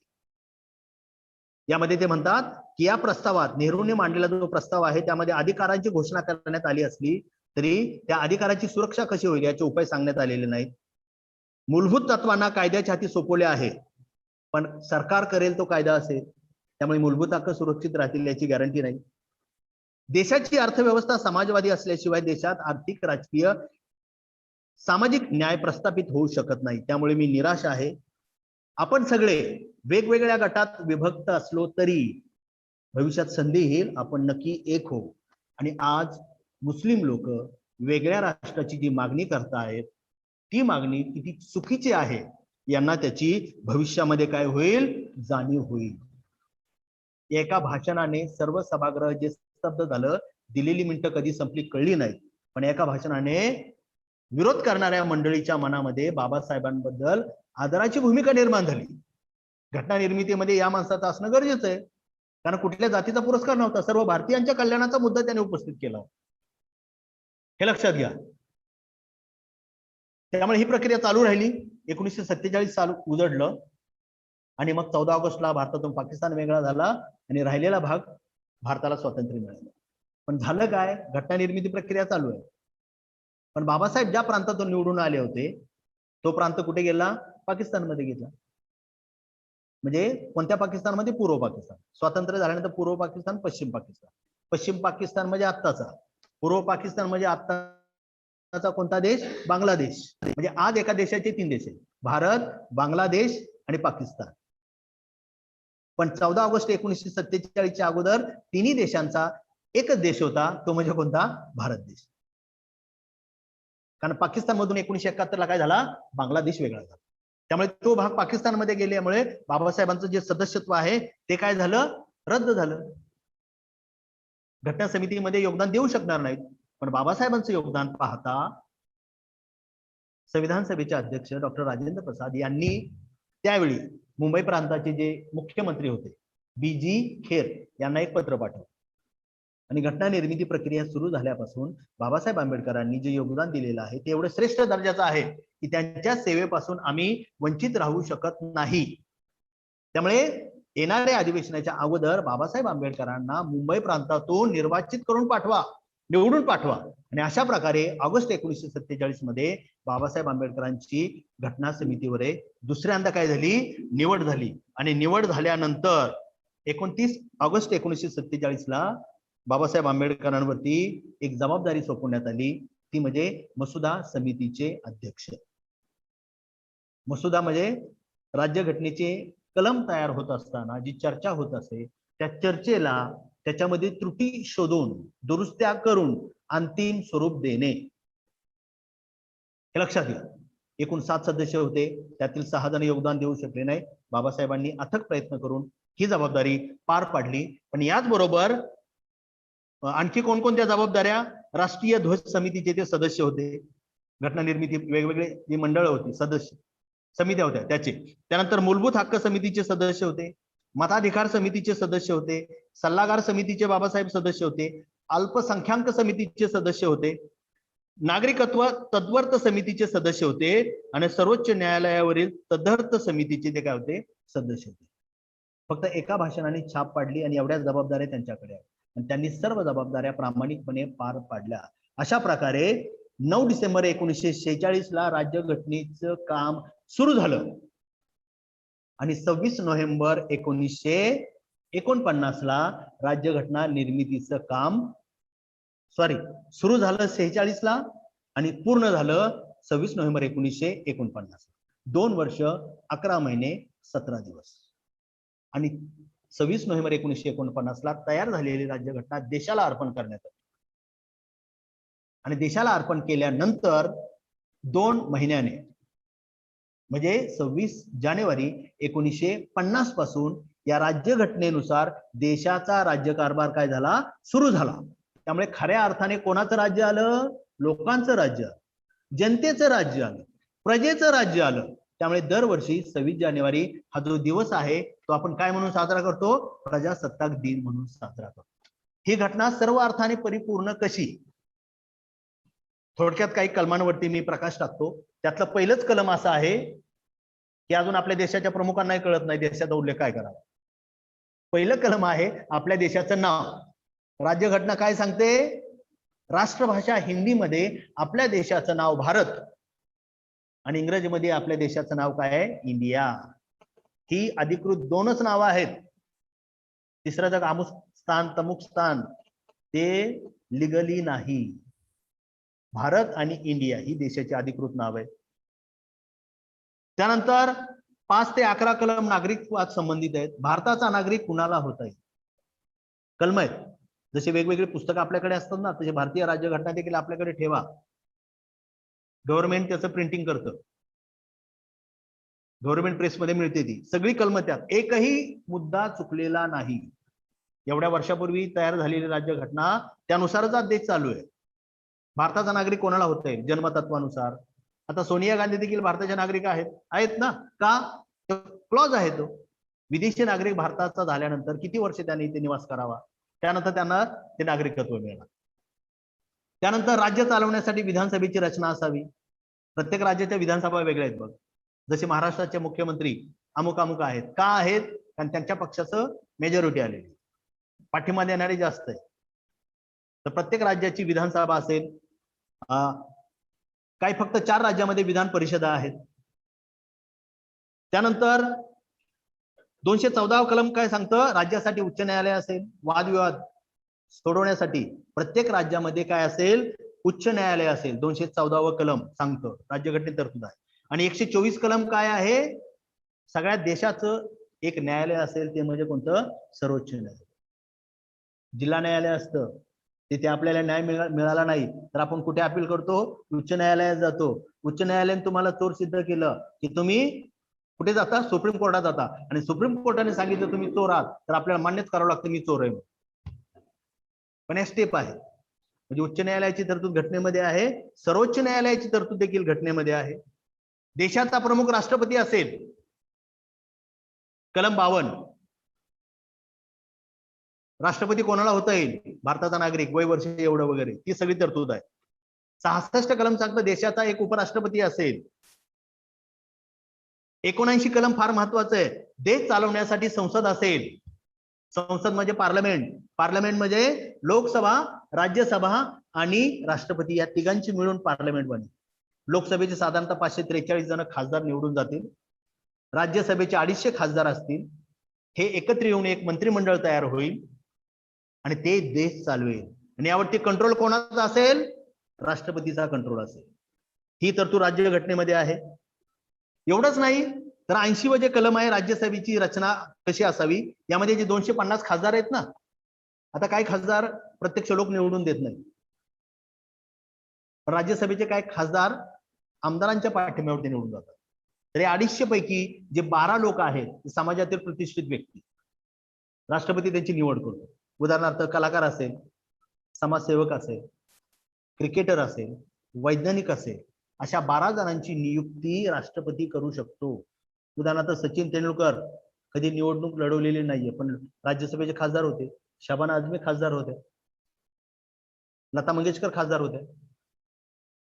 म्हणजे अशा समाजातील 12 लोकांची निवड राष्ट्रपती करू शकतात, ती तरतूद आहे. त्यानंतर राज्यसभेचा लोकसभेचा एक सभापती असेल, जे निवडून गेलेले लोक आहेत खासदार, ते आपल्यातून एकाची सभापती म्हणून निवड करतील. आणि जो उपराष्ट्रपती असेल तोच राज्यसभेचा काय असतो, अध्यक्ष असतो. जो उपराष्ट्रपती तोच राज्यसभेचा अध्यक्ष, अशी तरतूद आहे.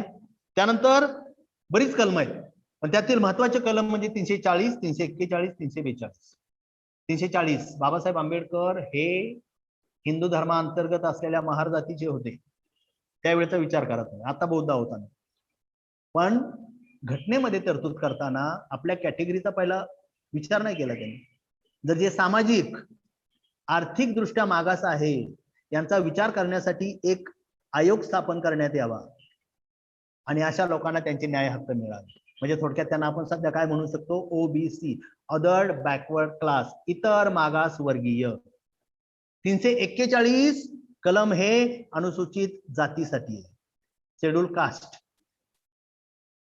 लक्षात घ्या. 342 कलम आहे ते जंगलामध्ये राहणारे जे आमचे आदिवासी बांधव आहेत, ज्यांना आपण या देशाचे मूळ नागरिक म्हणतो. आर्य हे विदेशातून आलेले, सूत्र सगळे त्यांच्याकडेच आहे. 340 ओबीसीसाठी, 341 एससी साठी, अनुसूचित जातीसाठी, आणि 342 एसटी साठी. आणि एवढं करत असतानाच प्रत्येक वेळी मी स्पष्टीकरण सांगतो, आणि ते सांगणं गरजेचं आहे, कारण अजूनही आरक्षणाचा अर्थ बऱ्याच जणांना कळत नाही. कारण आमची मुलं उच्च शिक्षित होतात ना, बरोबर. त्यानंतर आपल्या बाजूला कोणीतरी आपल्यासारखाच माणूस राहत असतो, पण त्याची जात वरच्या जातीमध्ये मोडणारी असते. मग त्याच्याकडून एक वाक्य आपल्याला ऐकायला मिळतं, अहो क्षीरसागर, तुम्हाला चिंता करण्याची गरज नाही का, रिझर्वेशन आहे ना, तुम्हाला फायदा होणार आहे. पण रिझर्वेशन म्हणजे आम्ही कुणाच्या वाट्याचं घेत नाही, आमचं आम्हालाच द्या हा आग्रह म्हणजे रिझर्वेशन आहे. उदाहरणार्थ महाराष्ट्राचा विचार करू, एससी साठी 13% रिझर्वेशन आहे, एसटी साठी 60%, 7, ओबीसी साठी 19%, एसबीसी साठी 2%, व्हीजेएनटी साठी 3%, एनटीबी साठी 2.5%, एनटीसी साठी 3.5%, एनटीडी साठी 2%. म्हणजे हे जे 52% आरक्षण आहे, पण फायदे घेणाऱ्या जाती किती आहेत, 510. आता एससीचं जे 13% आरक्षण आहे ना, त्यामध्ये जाती फायदे घेणाऱ्या किती जाती आहेत, 59 जाती आहेत. म्हणजे फायदा 59 जाती घेणार. म्हणजे थोडक्यात 13% आरक्षण एससी साठी आहे ना, म्हणजे एखाद्या सरकारी ऑफिस मध्ये 100 जागा भरायच्या असतील तर आमच्या 13 भरा, एसटी म्हणणार आमच्या 7 भरा. कारण भारताची लोकसंख्या त्यावेळेस कॅल्क्युलेशन जे केलेलं आहे, भारताच्या एकूण लोकसंख्येमध्ये 13% कोण आहोत आपण, अनुसूचित जाती. म्हणजे आमचंच आम्हाला द्या म्हणजे आरक्षण आहे. आम्ही कोणाचं मागतच नाही, पण आमचंच आम्हाला मिळत नाही. 13% बॅकलॉगच भरला जात नाहीये. बऱ्याच ऑफिसमध्ये बॅकलॉग काय आहे, खाली आहे. म्हणजे आरक्षणाची ही व्याख्या आपण समजून घेतली पाहिजे. आम्ही कोणाचं मागत नाही, आमचंच आम्हाला द्या. आणि याचं महत्व लोकांनाही कळलेलं आहे. त्यामुळे आता गेली 3 वर्ष झालं आंदोलन चालू आहेत ना, आम्हाला आरक्षण द्या, घटनेमध्ये तरतूद करा. ठराव मंजूर केल्या 2 दिवस, काही 7-8 दिवसापूर्वी घटनेमध्ये दुरुस्त करण्यात आली. आता ते कायद्याच्या बाबतीत टिकेल का नाही ती पुढची गोष्ट आहे, पण आरक्षण म्हणजे आम्ही कोणाचं घेत नाही, आमचं आम्हाला द्या, हे लक्षात घ्या. ही तरतूद बाबासाहेबांनी केली. आणि याचा जर विचार केला तर जवळजवळ याचा फायदा आपण 85 म्हणण्यापेक्षा 95% घेतो. पण होतंय काय, माझी व्याख्या सांगतो की 52% आपण रिझर्वेशन वाले गेलो, राहिले ओपनचे किती, 48. पण यामध्ये आर्यला मानणारे किंवा ज्याला ब्राह्मण म्हणतो किती आहेत, 3% असते. पण 3% लोक फायदा कितीचा घेत आहेत, 48% फायदा घेत आहेत. त्यांना सुद्धा 3% आरक्षण दिलं पाहिजे. 3% झालं तुमचा कोटा पूर्ण, पुढे नाही.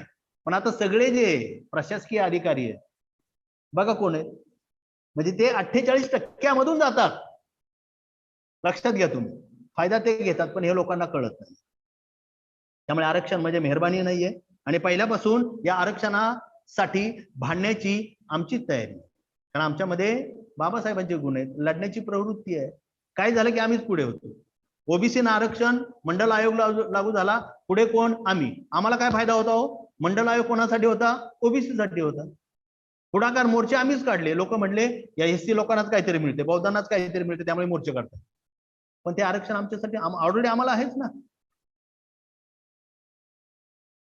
हे वेगवेगळे विषय चर्चा करण्यासारखे विषय आहेत. म्हणजे घटनेमध्ये ही तरतूद केली, म्हणजे घटना निर्मिती बाबासाहेबांनी केलेलं, देशाला दिलेलं फार मोठं योगदान आहे. फक्त हे घटना निर्मितीचं, रिझर्वेशनचं महत्व, सर्व घटकांचा कसा समावेश आहे, यासाठी प्रत्येक लोकांना आपण आग्रह धरला पाहिजे. तुम्ही तुमचे धार्मिक ग्रंथ वाचा, काय हरकत नाही, परंतु एक राष्ट्रीय ग्रंथ म्हणून राज्यघटना तुमच्याकडे ठेवा. मग ते चुकून पानं चालतील, मुद्दे बघतील आणि त्यांना कळेल अरे सगळं ह्याच्यामध्ये काही चुकलेलं नाहीये, देश चालवण्याचे सगळे नियम त्याच्यामध्ये आहेत. हे महत्वाचं योगदान आहे. त्यानंतर आता मी तुम्हाला सांगितलं की 1000 पुरुषांमागे 883 स्त्री आहेत किंवा 843 काहीतरी आहे, ते 150चा फरक आहे साधारणतः पुरुष आणि स्त्रियांमध्ये. तर ही स्त्री देखील भारतामध्ये बंधनामध्ये होती, तिला कुठली संधी नव्हती. त्यामुळे बाबासाहेब ज्यावेळेस मंत्री झाले तेव्हा बाबासाहेबांना वाटलं 1000 वर्षापासून हा जो घटक आपल्या अधिकारापासून दूर आहे, त्यांना आपण काहीतरी देऊया. त्यामुळे 48 ते 51 बाबासाहेबांनी अभ्यास करून हिंदू कोड बिल तयार केलं. हिंदू कोड बिल कुणासाठी? भारतीय स्त्रियांसाठी, महारांच्या स्त्रियांसाठी नाही, बौद्धांच्या स्त्रियांसाठी, टोटली भारतीय स्त्रियांसाठी. त्यातल्या तरतुदी काय आहेत बघा. कोणत्याही जातीत भारतीय स्त्रीला कुठल्याही जातीमध्ये विवाह करण्याचा अधिकार असेल, त्या स्त्रीला कुठल्याही जातीतला मुलगा दत्तक घेण्याचा अधिकार असेल, एक पत्नीत्व, पहिला पुरुष अनेक बायका करत. पण हिंदू कोड ऑफ बिलमध्ये बाबासाहेबांनी मागणी केली होती प्रत्येक पुरुषाला फक्त एक लग्न करण्याचा अधिकार, एक पत्नीत्व. पुरुषांना घटस्फोटाची परवानगी होती, पण स्त्रीला घटस्फोटाची परवानगी नव्हती. पुरुषांप्रमाणे स्त्रियांनाही घटस्फोटाची परवानगी असावी, ही तरतूद आहे. वडिलांच्या संपत्तीमध्ये मुलांच्या बरोबर मुलीलाही वाटा असावा, ही एक मागणी आहे. या मागण्या भारतीय स्त्रियांसाठी बाबासाहेबांनी केल्या. नेहरूंना हा मुद्दा पटवून दिला. नेहरू म्हणले काय हरकत नाही, संसदेमध्ये आपण हिंदू कोड बिल मंजूर करू, त्यानुसार कायदे करू आणि भारतीय स्त्रीला काय करूया, त्यांचे अधिकार देऊया. पण 1951ला 51ला ज्यावेळेस हे संसदेमध्ये मांडण्यात आलं, त्यावेळी उपस्थित लोकांनी सगळ्यांनी याला काय केला? विरोध केला. विरोध केला, हे चुकीचं आहे, भारतीय स्त्रीला कशाला अधिकार देतो. ते बाबासाहेब म्हणले ज्या कामासाठी मी निवडून आलो, जी कामं मला करायची आहेत, ती कामं जर मला स्वच्छंदपणे करता येत नसतील तर त्या मंत्रिपद काय कामाचं? त्यामुळे जगामध्ये एकमेव असं उदाहरण आहे की 1951ला बाबासाहेबांनी आपल्या मंत्रिपदाचा राजीनामा दिला. मला हे मंत्रिपद नको, मंत्रिपदावर राहून जर मी माझ्या इच्छेनुसार काही करत नसेल, जनसामान्यांच्या कल्याणासाठी मला काय करता येत नसेल, तर मला हे मंत्रिपद नको. त्याला म्हणतात स्वाभिमानी. हा स्वाभिमान फार महत्वाचा आहे. त्यानंतर बाबासाहेबांचं राजकीय जर कार्य पाहिलं, योगदान, त्यामध्ये 24 जुलै 1924ला बहिष्कृत हितकारणी सभेची स्थापना केली. 15 ऑगस्टला स्वतंत्र मजूर पक्षाची स्थापना केली, मजुरांचे प्रश्न तडीस नेण्यासाठी. त्यानंतर 20 जुलै 1942ला राजकारण करण्यासाठी शेड्यूल कास्ट फेडरेशनची स्थापना केली नागपूर या ठिकाणी. 19 जुलै 1937ला ज्यावेळी बाबासाहेब आंबेडकर विधिमंडळामध्ये, मुंबई विधिमंडळामध्ये आमदार म्हणून शपथ घेतली आणि जुलै 1942ला इंग्रजांच्या व्हाईसराय मंत्रिमंडळामध्ये 42 ते 46 बाबासाहेबांनी कोणती भूमिका पार पाडलेली आहे? एका मंत्र्याची भूमिका पार पाडलेली आहे. त्याचबरोबर बाबासाहेब आंबेडकर निवडून गेल्यानंतर 1937 मध्ये मुंबई विधिमंडळामध्ये अनेक मागण्या केलेल्या आहेत. यामध्ये प्रामुख्याने मुंबई विद्यापीठ कायद्याचं संशोधन बिल सादर केलं, वंश परंपरा कार्य कायदा हे संशोधन बिल सादर केलं, खोती पद्धत कोकणातली बंद करण्यात यावी आणि त्यानंतर ती पद्धत बंद झाली, वित्त कायदा संशोधन बिल सादर केलं, ग्रामपंचायती संदर्भात जे बिल आहे ते सादर केलं, मुंबई पोलिसांच्या कायद्यामध्ये सुधारणा करण्यात यावी, संशोधन करण्यात यावं या संबंधी बिल सादर केलं, प्रस्तुतीचा लाभ या संबंधी जे बिल आहे सादर केलं, औद्योगिक जे वादविवाद निर्माण होतात त्याचा विचार करण्यासाठी बिल सादर केलं, थोडक्यामध्ये काय, सर्व दृष्टीने बाबासाहेबांनी अभ्यास करून आपली जी म्हणजे वेगवेगळी राजकीय असेल, आर्थिक असेल, धार्मिक असेल, कार्य बाबासाहेबांनी केलेलं आहे. त्यानंतर फेब्रुवारी 1946 मध्ये सातारा जिल्ह्यातील दहिवडी गाव आहे. उपस्थितांना मार्गदर्शन करताना बाबासाहेब म्हणतात की काँग्रेस तिकिटावर लढणारे आपले हित साधू शकत नाहीत. काँग्रेसच्या तिकिटावर आपली जी लोक लढतात ना, ते आपल्या भल्याचा विचार करू शकत नाही. काँग्रेसचं तिकीट म्हणजे गळ्यात बांधलेला पट्टा आहे. माणूस दुसरीकडे जाऊ नये, त्यामुळे काँग्रेस गळ्यामध्ये पट्टा बांधतं. जास्त भुकायला लागला की पट्टा बांधतं, आमच्या जवळच राहा. काय काय आहेत बघा आपले दुसऱ्या पक्षाच्या दावणीला बांधलेली मंडळी. थोडं काहीतरी लालूच दाखवतात, एखादं मंत्रिपद वगैरे ते मिळालं की शांत. हे लक्षात घ्या. त्यानंतर बाबासाहेब म्हणतात माऱ्याच्या जागा काबीज करा. माऱ्याच्या जागा म्हणजे ज्या जागेवर राहून आपल्याला निर्णय घेता येईल त्या जागा तुम्ही काबीज करा. 16/2/1946 कर्नाटकमध्ये. पण एवढं चांगलं कार्य असूनही 1952 आणि 54 या समाज व्यवस्थेने बाबासाहेब आंबेडकरांना लोकसभेच्या 2 निवडणुकीमध्ये काय केलं, पराभूत केलं. आणि मग बाबासाहेबांनी विचार केला की काँग्रेसला जर शह द्यायचा असेल, काँग्रेसच्या विरोधात आपण एक भक्कम आघाडी उभी करणं गरजेचं आहे.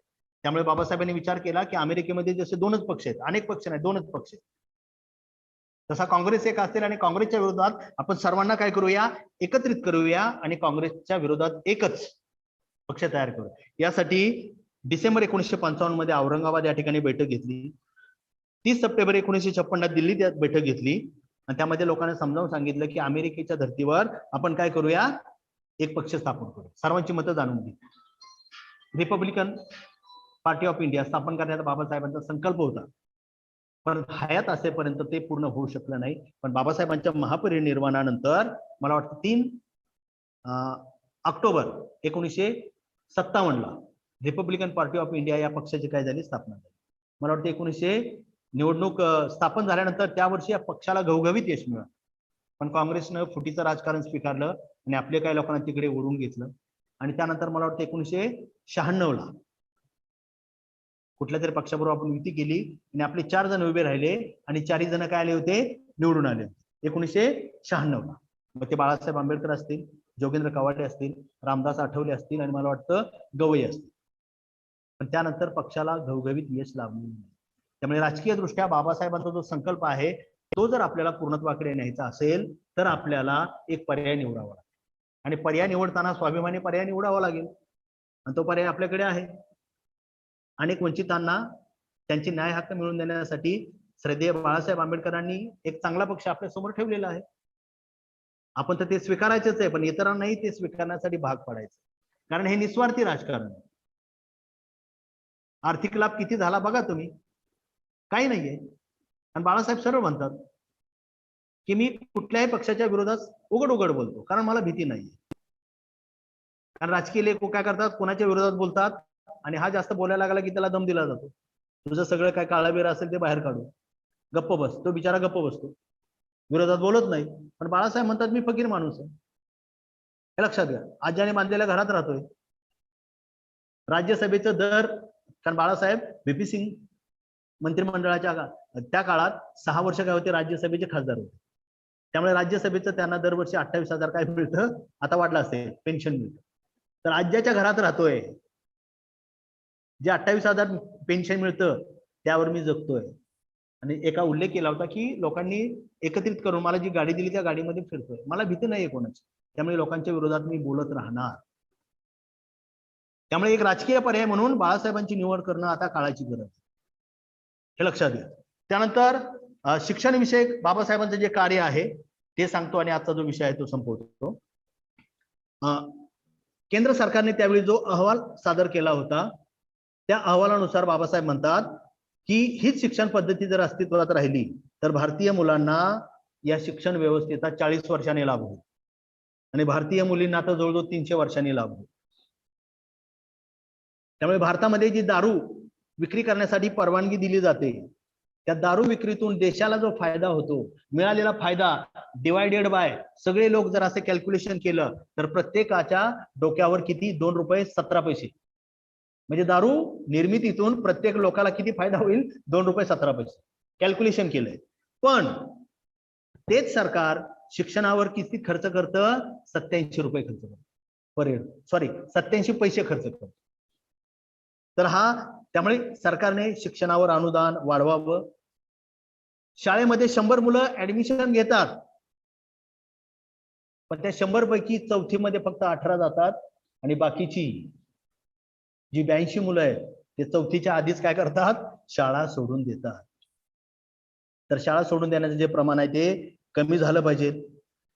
1000 लोकांचं कॅल्क्युलेशन केलेलं आहे, तर 1000 लोकांमध्ये हिंदू लोकांना शिक्षणाचा 119 जणांना फायदा झाला, मुस्लिमांना 92 जणांना फायदा झाला, मध्यम हिंदूंना 38 जणांना फायदा झाला आणि मागासवर्गीयांना फक्त किती फायदा झाला? 18% फायदा झालेला आहे. त्यामुळे भारतीय शिक्षण व्यवस्थेमध्ये सुधारणा होणं गरज आहे, बाबासाहेबांनी सुचवलं. आणि एवढं करून ते थांबले नाहीयेत. तर शिक्षणाचा लाभ सगळ्यांना घेता यावा यासाठी 1945 मध्ये मुंबई या ठिकाणी पीपल्स एज्युकेशन सोसायटीची काय केली? स्थापना केली. त्या संस्थेचं आज सिद्धार्थ महाविद्यालय विटीला आहे आणि मिलिंद महाविद्यालय कुठे आहे? औरंगाबादमध्ये कार्यरत आहे. जेणेकरून त्या परिसरातील लोकांना काय करावं? शिक्षणाचा लाभ घेता यावा. आणि ही दोन्ही जी केंद्र आहेत ती चळवळीची केंद्र आहेत. मराठवाड्यातील बरेच जे आपले नेते मंडळी तयार झालेले, सामाजिक लढा देणारी जी मंडळी तयार झालेली, बऱ्याच जणांनी शिक्षण आहे ते मराठवाडा विद्यापीठातून. पहिलं मराठवाडा विद्यापीठ होतं, पण त्याला आता नाव काय झालंय? डॉक्टर बाबासाहेब आंबेडकर मराठवाडा विद्यापीठ. आणि 1994 बाबासाहेबांच्या योगदानामुळं नाव बदललं. आपलं आंदोलन बरेच दिवस चाललं ते, पण पूर्ण नाव न बदलता फक्त काय झाला? नाम विस्तार झाला. मराठवाड्याच्या पुढे काय आलं? फक्त डॉक्टर बाबासाहेब आंबेडकर मराठवाडा विद्यापीठ. तर असं शिक्षणाकडे देखील बाबासाहेबांनी लक्ष दिलेलं आहे आणि देशासाठी महत्वपूर्ण योगदान दिलेलं आहे.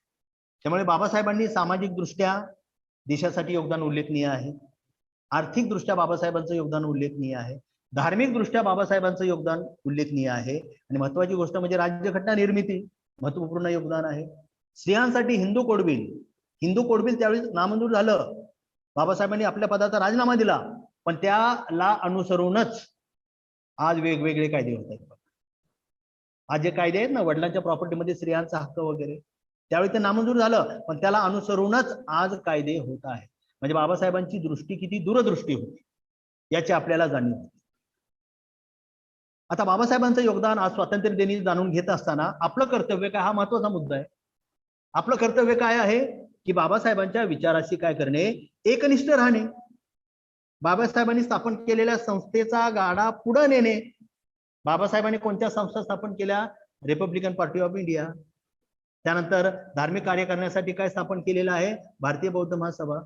तर आपण धार्मिक कार्य करणारी मंडळी आहोत, तर आपण इतरत्र न जाता यामध्ये सामील होऊन मीराताईंच्या नेतृत्वाखाली महाउपासिका मीराताईजी आंबेडकर, बाबासाहेबांच्या सूनबाई 1917 पासून ज्या अध्यक्ष आहेत, 24 शिबिराच्या माध्यमातून हा धम्म घरी घरी पोहोचवण्याचं जे काम करतायत, त्या चळवळीमध्ये सामील होणं काळाची गरज आहे, हे लक्षात घेतो.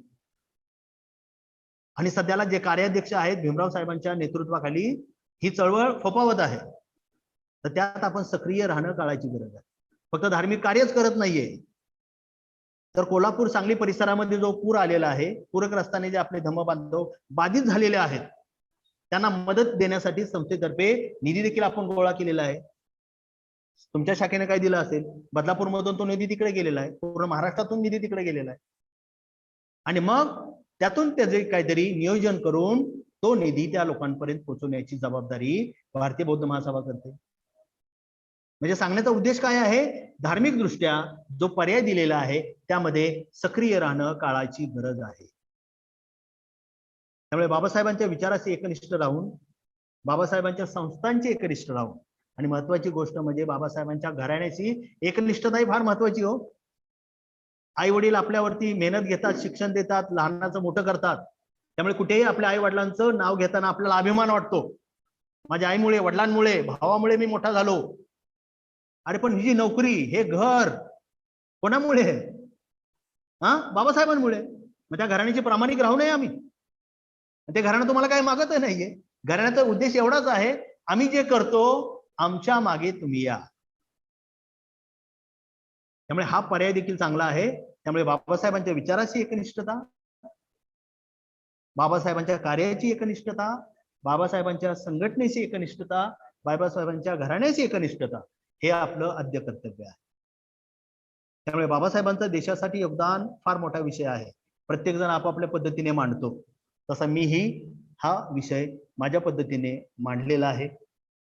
मला बोलण्याची या शाखेने जी संधी दिली त्याबद्दल शाखेचे आभार व्यक्त करतो. आपण सगळे ऑनलाईन या ठिकाणी उपस्थित राहिलात त्याबद्दल सर्वांचे आभार व्यक्त करतो आणि परत एकदा भारतीय स्वातंत्र्य दिनाच्या आणि त्याचबरोबर लोकशाहीर वामनदादा कर्डक जयंतीच्या उपस्थितांना लाख लाख शुभेच्छा देतो आणि या ठिकाणी थांबतो. जय भीम, जय बुद्ध, जय भारत. खूपच म्हणजे शांतता एवढी भयानक होती की लोकांनी मला वाटतं मनपूर्वक ऐकलं असेल. कारण की आपण जो विषय मांडलेला आहे तो एकदम परिपूर्ण एक खोलात जाऊन त्याची पूर्ण माहिती दिलेली. त्यामुळे लोकांना अजून काय नवीन ऐकायची काय माझी काय अपेक्षा नाही. पण लोकांनी जास्तीत जास्त अभ्यास करून बाबासाहेब लोकांमध्ये कसे पोहोचतील त्याचा प्रयत्न करायचा आहे. तर या आपल्या ऑनलाईन धम्मप्रवचनामध्ये जी लोक उपस्थित होते त्यांनी खूप छान छान मेसेज पाठवलेले आहेत की तुमचं प्रवचन खूप छान झालेलं आहे. त्यातले फक्त मी 1-2च मेसेज तुम्हाला वाचून दाखवतो. की वैभव अडसूळ यांनी म्हणजे असं हे दिलेलं आहे की यथोचित मांडणी खूप छान. आणि एक अतुल मोरे यांनी सुद्धा दिलेलं आहे की व्हेरी गुड इन्फॉर्मेशन. अशा प्रकारे त्यांनी उत्तम तुम्हाला टिप्पणी केलेली. त्यामुळे बऱ्याच जणांनी खूप छान अशा प्रकारे उत्तम बेस्ट अशा प्रकारे त्याच्यावरती तुम्हाला रिप्लाय दिलेला आहे. मग त्यामुळे उपस्थित असलेले जवळजवळ ऑनलाईन उपस्थित 35 जण होते आणि ऑफलाईन उपस्थित असलेले विहारामध्ये जवळजवळ 15 जण. त्यामुळे या शाखेच्या वतीने या सर्व उपस्थितांचे एक शब्द समोर आभार मानतो आणि थोडक्यात आपल्या सर्वांचा एक आभार मानण्याचा कार्यक्रम आहे. ऑनलाईन उपस्थित असलेल्यांमध्ये ठाणे जिल्हा महिला सचिवा आदरणीय निर्मलाताई कांबळे, बदलापूर शहर अध्यक्ष आदरणीय बिनोद ब्राह्मणे गुरुजी, तसेच प्रमाणे शहर शाखेच्या महिला सचिव आदरणीय कुंदाताई कांबळे, पर्यटन सचिव आदरणीय केदारे साहेब पप्पूजी केदारे, तसेच कात्रप शाखेचे सचिव आदरणीय उत्तमजी कांबळे आणि उपस्थित सर्व धम्मबांधव उपासक उपासिका या सर्वांचे मी भारतीय बौद्ध महासभा शाखा इंदिरपाडा शाखेच्या वतीने मी सर्वांचे आभार मानतो. व आजचे प्रवचनकार आदरणीय क्षीरसागर गुरुजी यांचे आभार मानण्यासाठी मी शाखेचे सचिव आदरणीय कदम गुरुजी यांना विनंती करतो की त्यांनी त्यांचा धम्मदान देऊन त्यांचे आभार मानावे.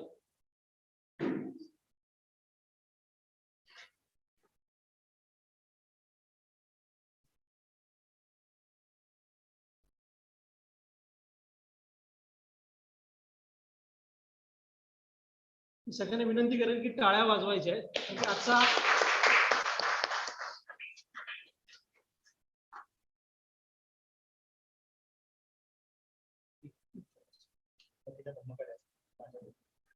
त्याचप्रमाणे पुन्हा एकदा मी क्षीरसागर गुरुजींचे आभार मानतो की त्यांना जे धम्मदान दिलेले आहे ते शाखेच्या धम्मकार्य असं सतत चालत राहावं त्यासाठी त्यांनी आम्हाला धम्मकार्यासाठी पुन्हा एकदा तेच धम्मदान दिलेलं आहे. मी त्यांचे पुन्हा आपल्या सर्वांच्या वतीने आभार मानतो. अशाच प्रकारे मी सर्वांना विनंती करेन की पुढच्या रविवारी सुद्धा प्रत्येक पौर्णिमेला सुद्धा सर्वांनी उपस्थित राहायचंय. त्यानंतर सरनत्य होईल आणि कार्यक्रम संपला असा जाहीर केले. सर्वांना विनंती की शेवटच्या सरनत्यासाठी उभं राहायचं.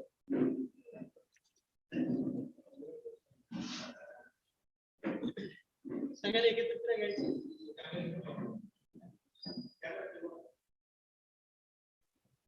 सुरू करा.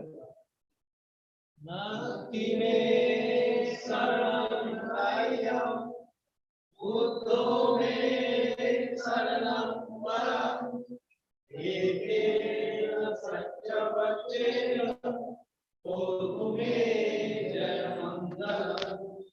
नास्ति मे शरणं त्रयं धम्मो मे शरणं वरं एकेन सत्यवचेन होतु मे जयमङ्गलम्.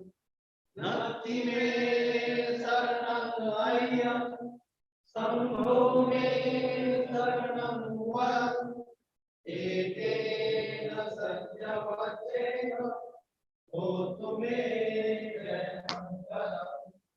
साधु साधु साधु.